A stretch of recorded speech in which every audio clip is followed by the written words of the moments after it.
All right. Hey guys. So this is going to be just a really quick video of the highlights for chapter 3. We didn't get to review it in class. You have notes for it, but sometimes it helps just to hear it as you're kind of going along with the notes and see it and modalities of learning.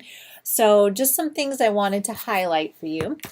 So if you're following along with me, I'm just going to start on the first page of terms. When we talk about a developmental disability, that is something that is manifested before age 22. So if it happens after age 22, it's no longer developmental because they're not developing anymore, right? So it's important to know that if somebody has what's considered a developmental disability, it occurred before they were 22. And it also impacts functional limitations in 3 or more areas. So those areas can change, but they are self-care, receptive and expressive language, learning, mobility, self-direction, capacity for independent learning, and economic self-sufficiency. So it can be a mixture of 3 of those areas or more to be considered developmental disability. Okay, so when we're talking about especially kids in this chapter, we're going to be talking about early intervention. So this is intervention that occurs before 3 years old. So it could start at birth. So some kids we know are at risk for a later learning or language delay. Some kids have an established risk. It's important to know that kids aren't born with a language disorder, but their level of risk can be different. So if a child is born with Down syndrome, for example, that's considered an established risk. It's highly likely that that child's going to have language impairments of some kind. If the child is born maybe in a poverty situation, that's not an established risk, but it is a risk. So they're at risk because we know that not necessarily every child who is born in poverty is going to have a language disorder, but we know that there is a high correlation of kids who do. So those kids we're going to just want to really keep an eye on and have them on our radar and be checking in on them, screening them, that type of thing. That's why we offer so many different child find programs where parents can bring their kids in to libraries or community centers or other places to get their children screened. So this summer we took the health professions bus to several parks in Gratiot and Isabella County. We even went to a couple other counties around the area. About going as far as an hour and a half away, where parents then brought their kids in. They went on the bus, they got vaccinations if they needed updates, they got their hearing checked. They had autism screening. I was there screening. Different agencies were around. And then they had like places that they could get support if they needed support. So those type of programs are available so that people who are at risk can get some be on somebody's radar and kind of make sure that they're developing as appropriate. Okay, the other thing to keep in mind with early intervention programs that's different from school is that the focus really is on the family. So you actually spend very little time with the child himself. You're spending the majority of time with the family. So this is when you go into the family's home, usually because it's the least restrictive environment and most natural, you're usually going to go there, although you can go, into preschools or other places. But let's say you're going into the family's home. You're going to be working with the parents. So if you're there for an hour, like 45 minutes is directly working with the parents as they're working with their child, and you might just do a little bit of intervention with the child himself. It's a very functional model. We're talking about how to make language functional. So when you're doing early intervention, you're in the child's natural environment. I really caution people against bringing in bags of toys with them. A lot of times it's what SLPs want to do is they've got this big super duper bag that they got for free at ASHA and they just fill it with all of their toys. But the problem is parents sometimes think that the magic is in your specific toys.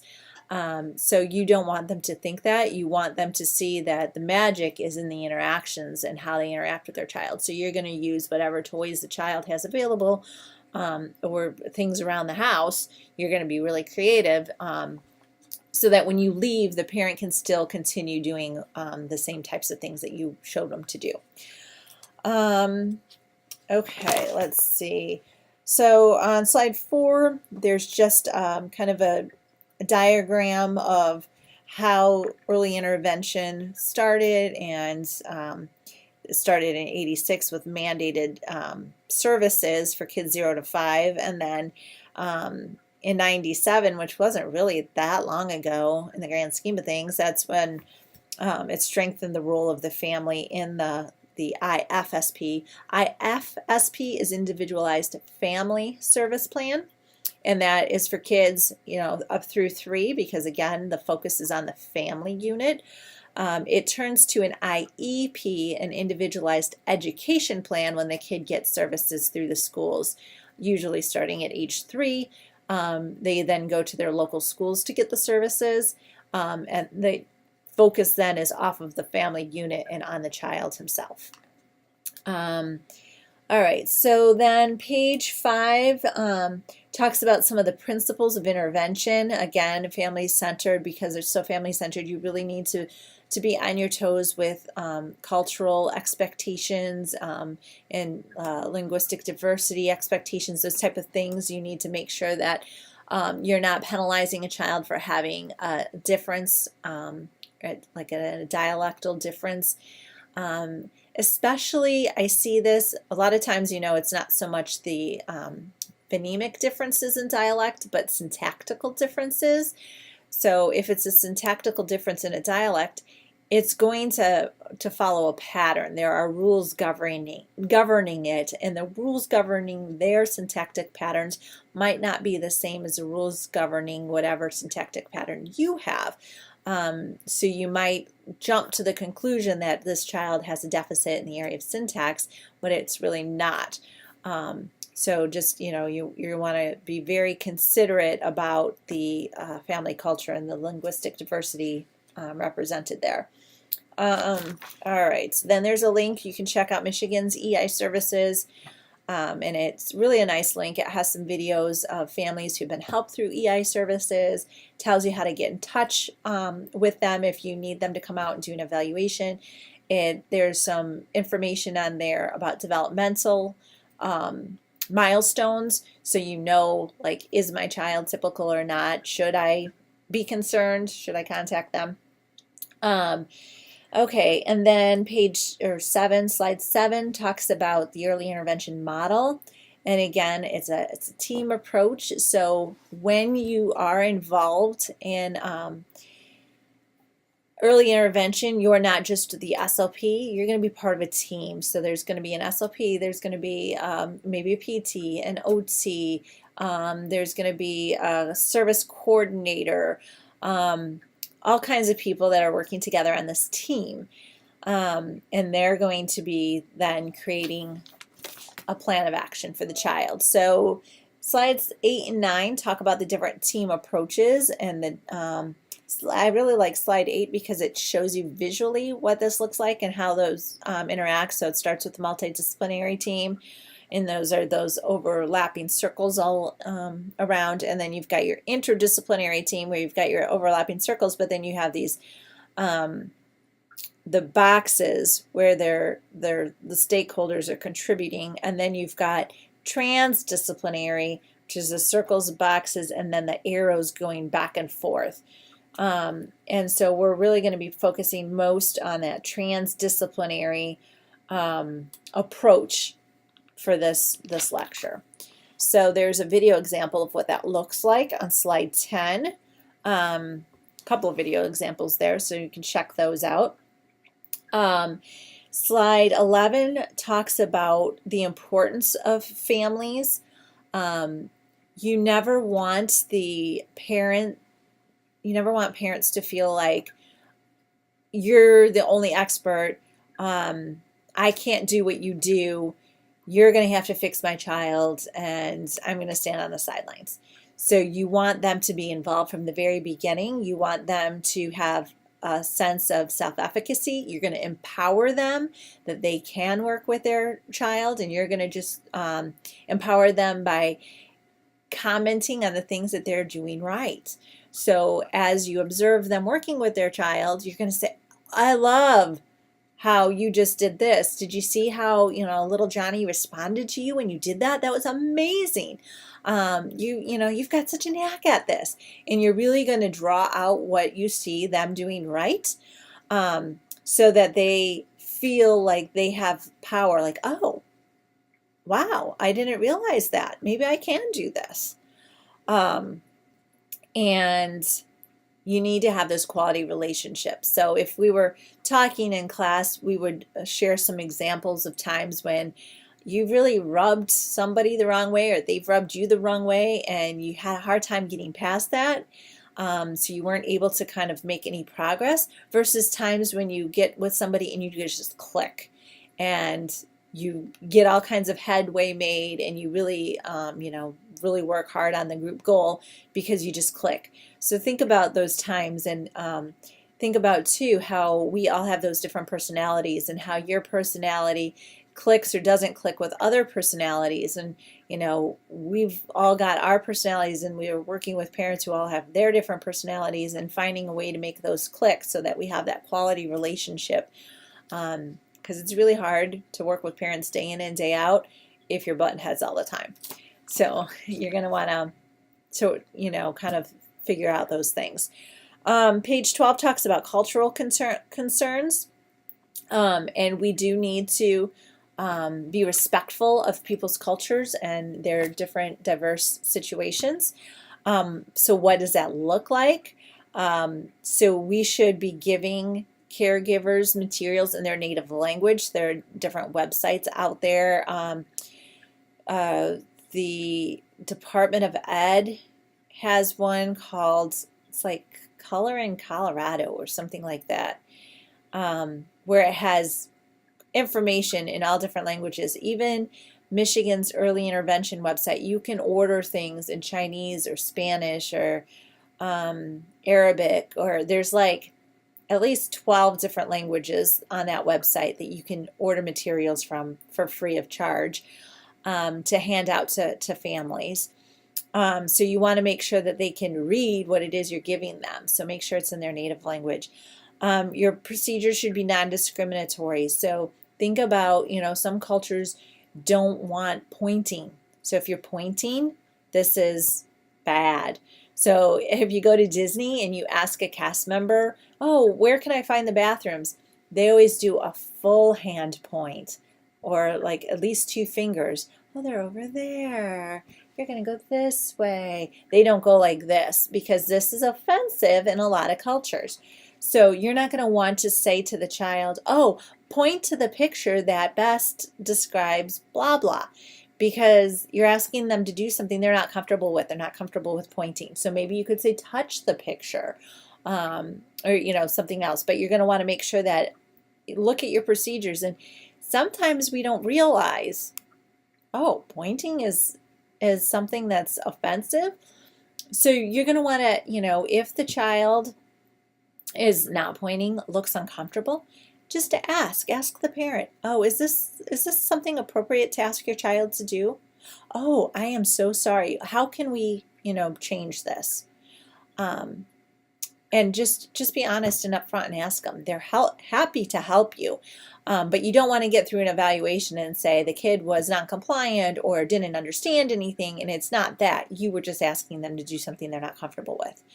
And then employing multiple methods of assessment. So you're not going to just go off one standardized test, even if you think that standardized test is appropriate for that population. You're going to, want to do a lot of informal evaluations, take some language samples, do a number of different things. All right, so page 13 or slide 13 talks about some ways to explore with parents their beliefs about different things. So you want to take a look at that. 14 is talking about individualizing everything for each child. So it is not a one-size-fits-all approach at all. So a lot of times we like to say, oh, this is the four things we do whenever we get a 3-year-old.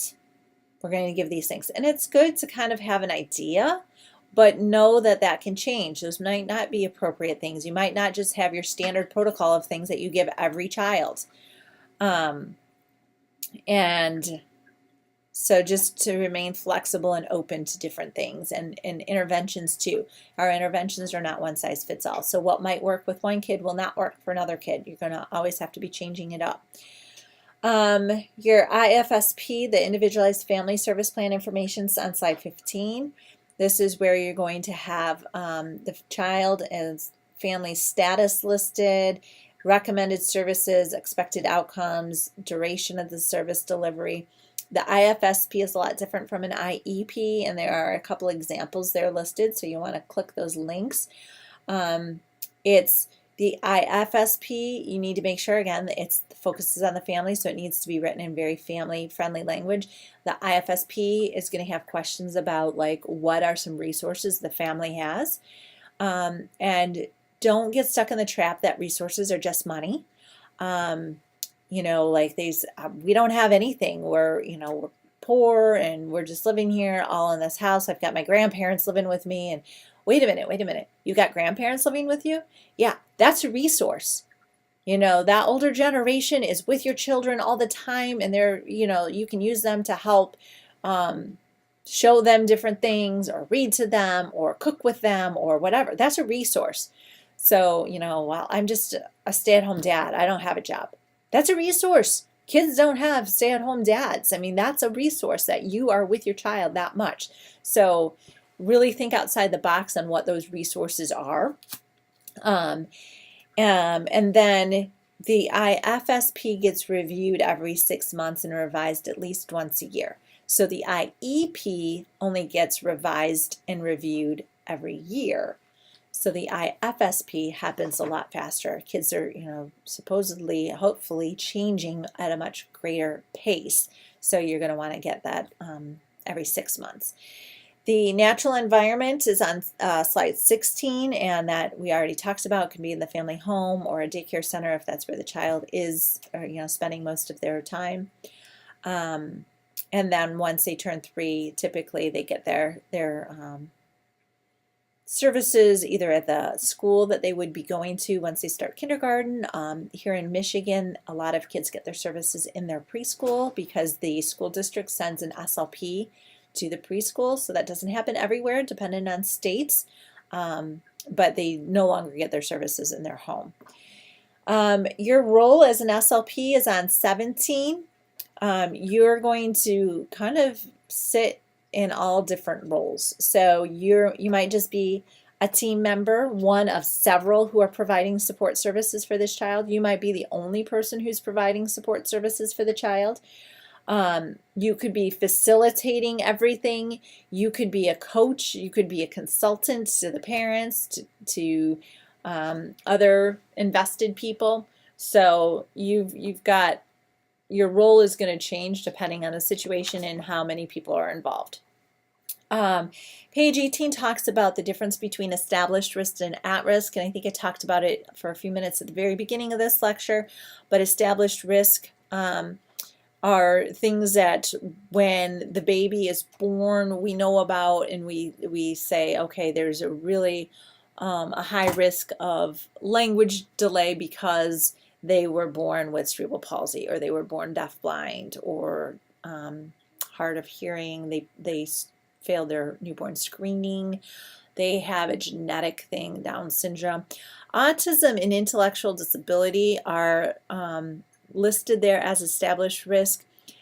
I'm not super comfortable with putting them there because a lot of times you don't know that the child has intellectual disability or autism until they're a little bit older, but that's where your book put it. So I put it there so I didn't confuse you.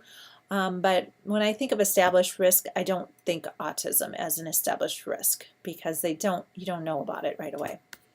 At risk are things like international adoptions. A lot of times kids who are adopted from other countries are at risk for numerous reasons, exposure to the language, they might have been subjected to different illnesses over there, they might have different impairments we don't know about, they weren't treated, their mothers might have not had good treatment during their pregnancy, they might have different diseases. So just because a child is adopted from another country doesn't mean that it equals a language disability, but there is a risk for it. So those kids are going to be on our radar. Low SES, again, just because they're born into a poverty situation doesn't mean they're going to have a language disability, but the risk is there. Kids who are maltreated or subject to fetal alcohol, and then babies who are born prematurely or low birth weight. So they're all going to be at risk. And low birth weight, I think, is defined as less than 5 pounds. Certainly more than, certainly less than 3.5 pounds is really at a high risk there.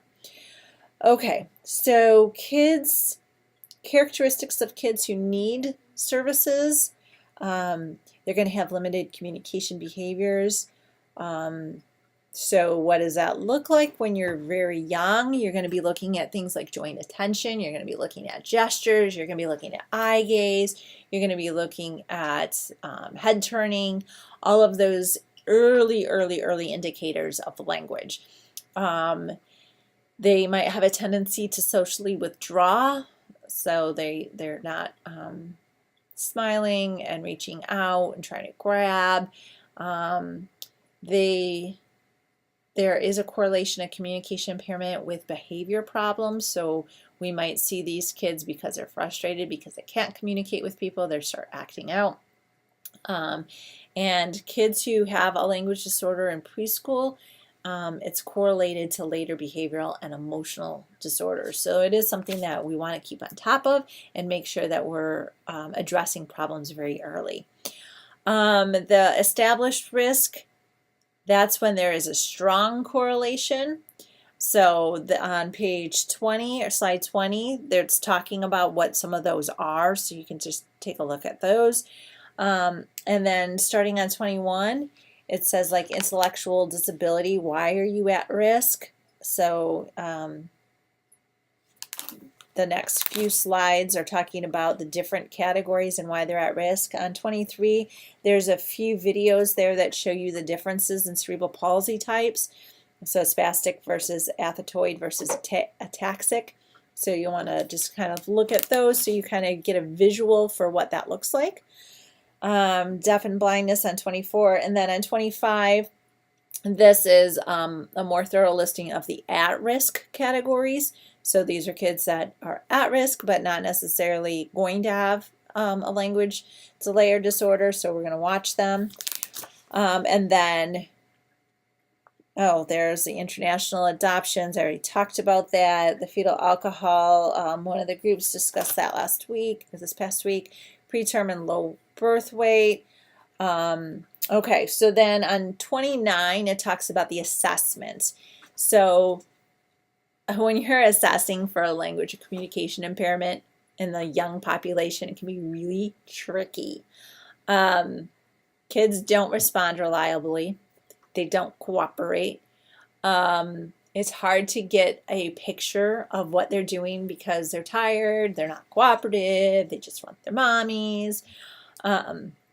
So you're going to focus on comparing their skills across and within developmental domains, because you're going to be looking at their strengths and their areas of need.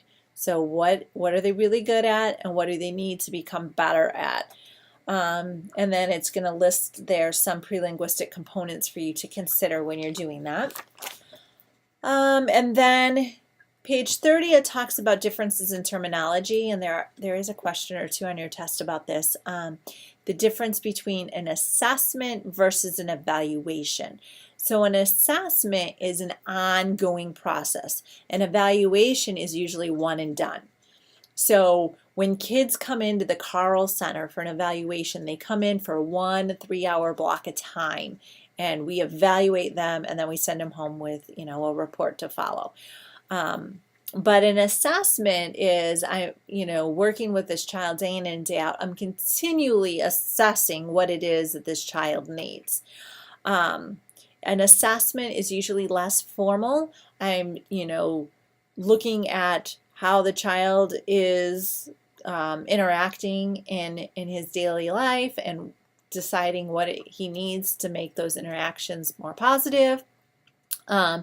This is where I'm really looking at cooperating with the families and working closely with the families to help promote that language development.